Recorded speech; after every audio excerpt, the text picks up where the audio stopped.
what will happen if you fail during the suppose if you just fail during the course? Hey guys, welcome back to the episode 3 of the Aviation Surf podcast. My name is Junaid, and today we're going to be having a podcast with Mr. Dhruv, who's going to be a cadet pilot at the Alpha Aviation Academy in the United Arab Emirates. Please make sure you leave a like and subscribe to the podcast, and make sure you watch the whole podcast till the end. How's the weather in United Arab Emirates? I know that it's very harsh, but Yeah, it's quite how difficult is it for you to train during that weather? Like, does it like affect as such in how well. it happens Obviously, in Canada? temperatures. Yeah, obviously temperatures will affect it a lot. I mean, as a Okay. GCA pilot, as a future GCA pilot, you have to get used to the regions that you'll be flying in, mostly in these sorts of in this sort of weather and atmosphere. The thing is going to be that because of higher temperatures, let's say the engine will wear out more, or you will need a longer takeoff. It will take a longer takeoff roll, and the air is less dense as well because of the heat. Clouds are at higher altitudes. There are a lot of things to keep in mind as such. But yes, you will get used to it. The training is taught in such a way that no matter where you are, you will be able to completely fly the aircraft without any sort of problem as such. What about the location? Where is it? Is it in Sharjah right now? Yeah, the basic part of the training is in Sharjah, and the middle part of the training, which is on the smaller aircraft, the Cessna 172 Skyhawk, that will be in partnership with another company as such. They're not sure about that area. They're trying to do it in-house right now, Okay. but that's there as well. The training is all in the United Arab Emirates, specifically in either Sharjah or another city, but in the United Arab Emirates itself, or in another city. I see. So that's actually very good for you because you're based entirely in United Arab Yeah, I'm. Emirates. All right.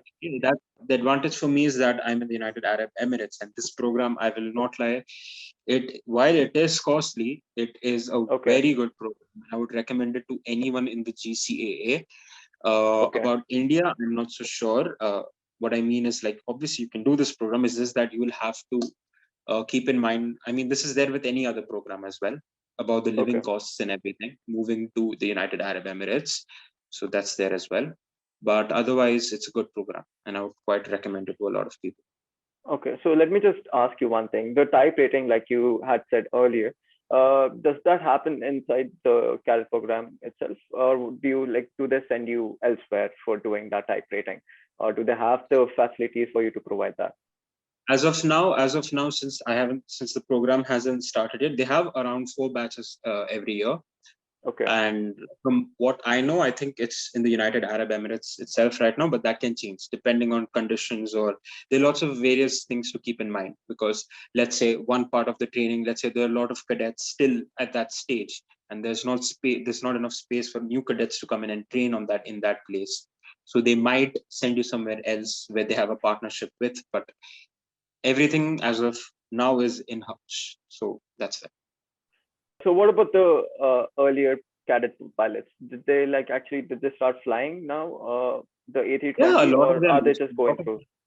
Yes, a Okay, lot of them. In fact, this program has been there for, I think, 7 years, more than 7 years. I'm not sure exactly how long since when it has started as such, but a lot of the pilots, yes, most of the pilots are flying with Air Arabia as such. It depends on your level of training. At the end of the training, how good you are, and if you can pass the selection process, you will have a job with them. They're giving you that opportunity, or if not, you can fly with any other airline, and most of them do. So I would say it's a good choice. all right. So one more thing, I had read it before in the forums and stuff. What will happen if you fail during the suppose if you just fail during the course? Do they provide you a backup option? Like, do they Yeah, consider you you can again, or do they just remove you out of the training itself? from see. I'm not sure. I am not sure about that at all. I can just Okay. say that most of the people who get into this, it's a not option. Basically, it's a not option. This that option is not there itself in any pilot's mind. You have to get through this program because of the large costs which are involved. I mean, you're paying so Okay. much, and if you don't pass, that's this. You get my point. Exactly, a person who has interest and who has dedication towards what they want to do, they're gonna do it somehow. I don't think so I'll it put it happens this as such. you have to get a 70% pass rate. It's not like in other places where 50 is enough or something. A minimum of 70 is required. And during the selection processes, every single thing, every single test which I had to go through, it was an 80% selection minimum. You have to have a minimum of 80% to get through. So you can see how intensive it is, because think about it, in the future you're not just flying the aircraft by yourself. You're going to be responsible for the lives of 100, 200, 300 people behind you. So you Exactly. have to have that maturity, you have to have that knowledge. You're supposed to get through the training with flying colors. That is the only way you will fly for an airline in the future. I see. Dhruv, like earlier you had said you're taking a big gamble pursuing this cadet program. Like, what are your opinions regarding the shortage of pilots that's going to be there? That's Well, what's predicted. pre-pandemic, a lot of the airlines had in fact parked a lot of their aircraft. Why? Because they didn't have enough pilots to fly them. Emirates itself had parked more than 27 777s as such, because they didn't have enough pilots to fly them, and they were offering loads of cash to get foreign pilots to fly for them. Now, Okay. that was true for a lot of airlines before, but right now, a This is lot, pre-pandemic. Pre-pandemic, that's what you yeah, this told is me. pre-pandemic, but now Okay. with the pandemic, a lot of them have either been furloughed or have been fired or have been put on indefinite leave.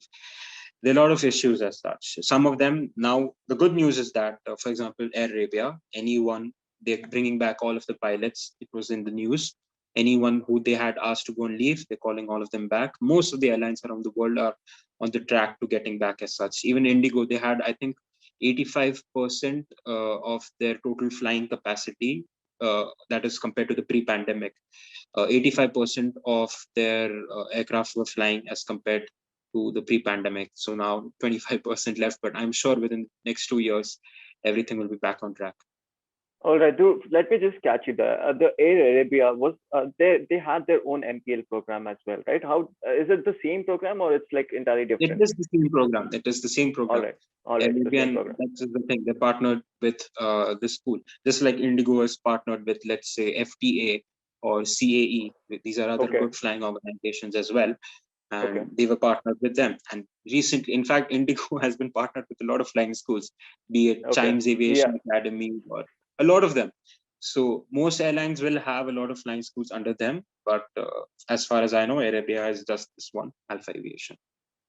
all right. So for someone who wants to get inside aviation right now, during the pandemic, would you prefer them getting inside now, or after a little bit of recovery that's going to happen to aviation in a few years, or would you Okay, just to tell them to come completely, beforehand? Yeah. I would say that, okay, if you're a 12th grader, don't get into this right now. Just go for a degree. I would say go for a degree. It's always good to have a degree, and it's important to have a degree, according to me, before you All get right. into flying training as such. But if you have just finished any degree as of such, then go for it. I would say go for it, because I myself am. I think that within 2 years, 2 or 3 years, which is the approximate time of training, by 2 or 3 years, by the time you're done, you will have a job. I think you will be able to apply to an airline or get a CFI rating or something. You will have a job in aviation by the end of your training. I can say that. I see. There's no way out, honestly. Like aviation has to recover because there's no other way of Yeah. means of travel. Most airlines have in fact changed as well. I mean, they have gone from flying just passengers to a lot of cargo as well. They had to do that to maintain costs, to get costs, get some cash flow during the pandemic as such. But Okay. now things are improving. In fact, a lot of airlines are betting on the summer travel as well, that a lot of people will want to go on vacations. And I think things are looking up with vaccines and everything going on right now. We should be back to pre-pandemic levels by at least 2020, 2024, 2025. Well, I'm not sure about that, but let us see about it. Along with you, there are how many cadets? Do you have any idea about it? Like how many they No, have not selected as of as of now? yet. Okay. Not as of Oh, yet. No clue all about right. that. All right. So, for the aspiring pilots, like you said earlier, just get them inside aviation, not right now, get a good backup degree, and then proceed on to flight training. What do you prefer these people, the aspiring pilots, to actually get inside the modular training or cadet pilot training? Uh, right now Well, if they have an option?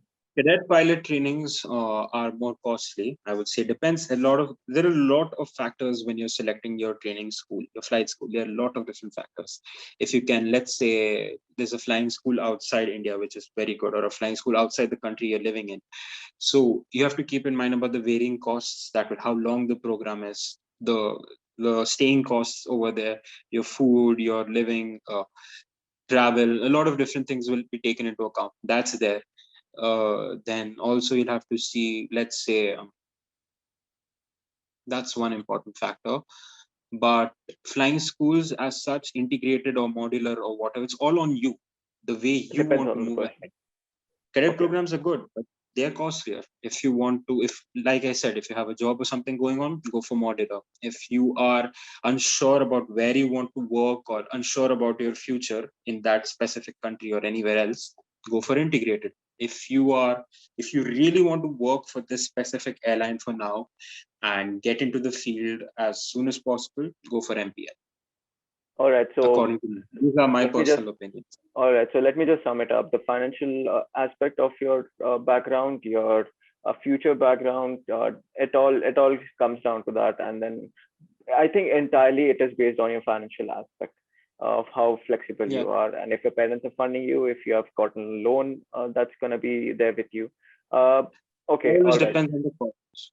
So, how did you start researching? Do you have any tips for these aspiring pilots? Do you Yeah, have any for tips for them to start researching for these flight schools, the programs, and you know how to contact them? Do you have any tips on that? yeah, for flying schools and all, rather than looking up flying schools immediately, I would first ask all future aviators to first learn about what each of these degrees or what of these whatever the training aspects are, learn about them, like what is a CPL, what is an MPL, what is a PPL, what is the point of each different thing, because getting into this field is entirely on you. The costs involved are absolutely huge, so you have to be Okay. sure about what you want to do. If one program might be good for one student, it doesn't mean it might be good for another as well. Everyone has different ways of learning. That's a So good I point. would say, yeah, get good research done. Research is key in this field to make sure that you're getting the best out of your cash. Research a lot. After that, search for good flying schools. If you have, search for the best flying school in your country. If you can get into a good flying school in the country which you're living in, that will become much cheaper. It would be better for you as well. And if not, if you personally feel that you don't have good flying schools in your country, then search abroad and look, see, you can see how the process builds up from there. Keep researching. Research is what I would say. Research is I see. So let's take your time frame. How long did you actually researched about all of this? Like, was it like pre-pandemic you had started before you had actually pre-pandemic. started pursuing your engineering, or it I was knew just I few months? wanted to be a pilot before I started engineering as such, but at that point I Okay. was just focused mostly on engineering. It was only once I started at the end of my engineering, that is around third year, that is approximately 2018. At the end of 2018, at the beginning of 2019, I was thinking like, okay, let's see, I should probably start researching about how to get into this field because I just have a year left. Okay. And that's how everything started, getting into what flying schools were available at the time. I thought Indigo was a good option before they closed down. So a lot of those things are there. You have to always keep in mind as well when you're choosing the flying school about the future aspect. You're not, whenever you're thinking about your training, don't look at what's happening right now, look at what could happen. Let's say you have 3 years down the line. Let's say the training is 2 or 3 years.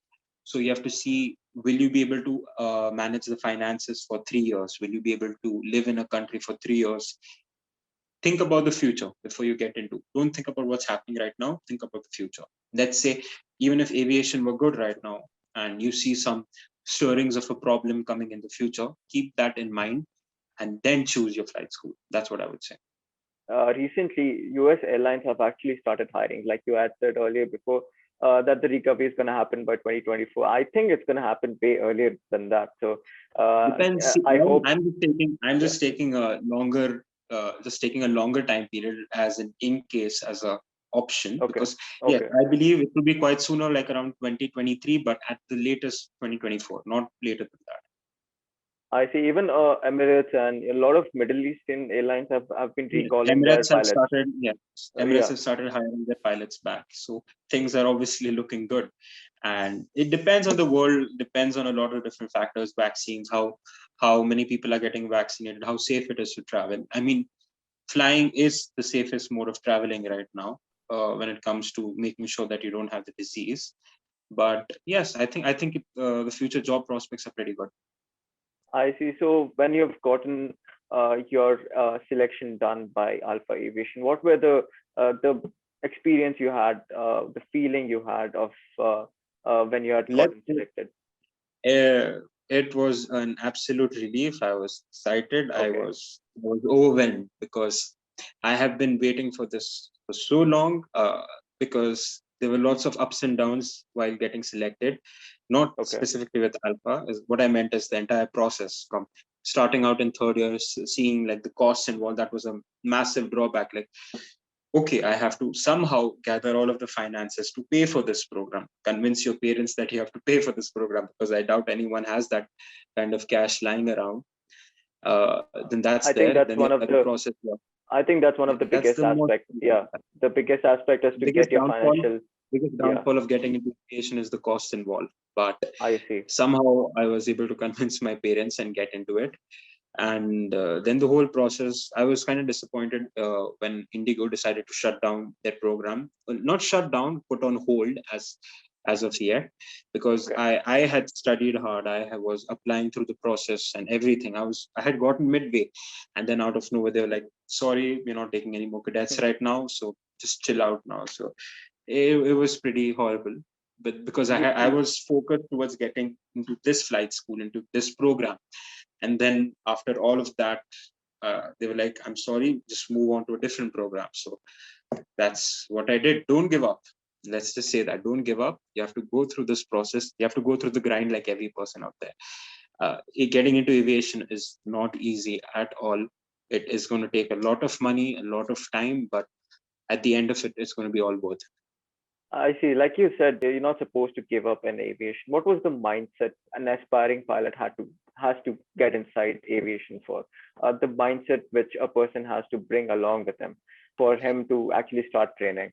Can you give a few bit of tips on person who can actually do it? Mindset has to be, you must be willing to learn no matter, because a good pilot is always learning. As a famous pilot says, Captain Joe, a good pilot is always learning. No matter what happens in aviation, you should always keep up with it, never get down, be extremely confident in your abilities. And if you're not, make sure that you are learn, keep up, and get to the point where you're confident in yourself and confident in your abilities. Never give up. Like I said, I think that's pretty much it. You just have to get through that grind. You must have that get through it grind attitude. If you fall down, pick yourself up kind of attitude. If you have that, you will get through this without a doubt. I I think any pilot has to follow Captain Joe because of his inspiring Monday There are a lot of motivational people post. online. Yes, Captain Yeah, Joe, Mentor yeah, Pilot. There's yeah. also Seven We've Force. got a lot of influencers out there. Like you said earlier, an aspiring pilot has to go through his engineering degree, has just after high school. But a lot of people actually prefer doing it right after high school, right? And these cadet programs also take them Because it's right after quite high school. costly. It's quite costly. So people would prefer not to pay for Not to engineering pay. or any other Okay. school and just get into the program as such. I'm not saying that's a bad idea. You can do that. I'm From what I'm seeing and reading about, I'm seeing that certain airlines want their pilots to have a college degree as such. I'm not College saying it degree. has to be specifically engineering. It's just good to have a backup as such. So I would recommend that one gets a college degree before getting into aviation.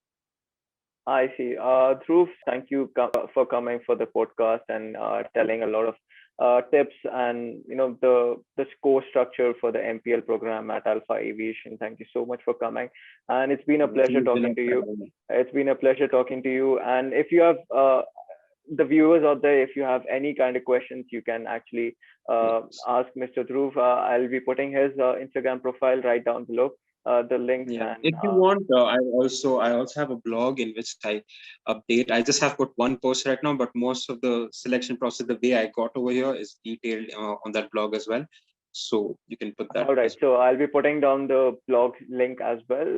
If you have any other kind of questions, you can ask him, or even you can comment down below. Thank you for coming, Mr. Dhruv, and I hope your training starts in August, and I hope I see you flying in that cockpit of an A320 later on in the future. Thank you for coming to the podcast, and it's been a pleasure speaking to you. Okay, well, thanks a lot.